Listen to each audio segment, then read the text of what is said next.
So, welcome to Tsunami Saturday. It's your girl Kay2Wavey410. My last video I told you guys how to scalp proof your waves, and I'm a big fan of practice what you preach. So, I'm going to show you guys that all that stuff I was talking about, locking your waves in, and you should try my method. First of all, when I went in there, the people that were there told me not to cut my waves off. They told me to just get a shape up.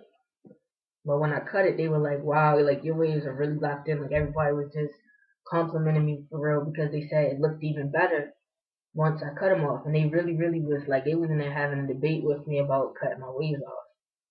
But anyway,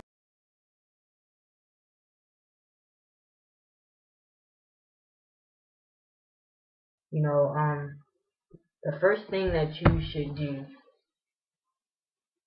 is tell your barber exactly what you want. Like, make sure that you say, look, I want, like say you want a fade.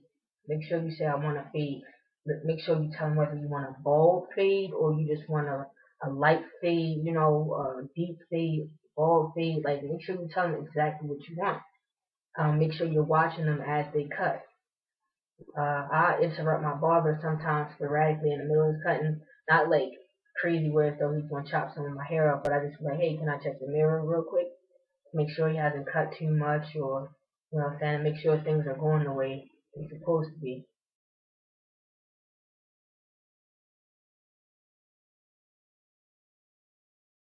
Like if you're a beginning waver and you feel like your waves aren't locked in yet, and you fear getting your waves cut off from your wolfing session, I would when I go, I would tell the barber, I would ask the barber what guard he's using. I would try to get a higher guard. I think a higher guard means the less hair they cut off. I could be wrong because I don't cut my own hair, but I believe from what I heard, the higher the guard, the less hair that's gonna come off. So I would ask for, I usually ask for a 4 or 5, but my barber only has a 3.5. That's his highest. So um, he usually only trims my hair with a 3.5, but today I wanted a close cut, so that's what he did.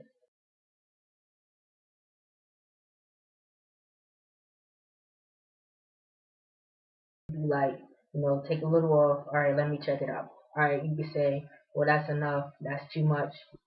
You know what I'm saying? That's not enough. You can keep trimming. Then you say, all right, let me trim a little more. Stuff like that.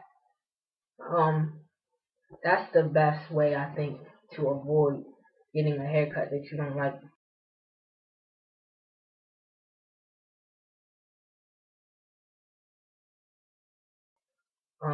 And another thing that can help you avoid being displeased with your haircut is once somebody cuts your hair the way you like it, to stick with that person so that barber can get familiar with the way that you like your haircut.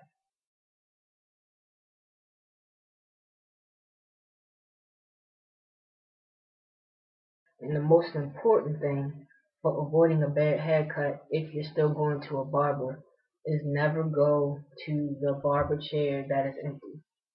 If you walk into a barber shop and there's some barbers full, there's just one guy sitting around like twiddling his thumbs, and you're like, yeah, I'll cut your hair. You don't want to wait. Don't go to that guy. That guy's gonna mess your hair up. The guy's gonna cut your waves out.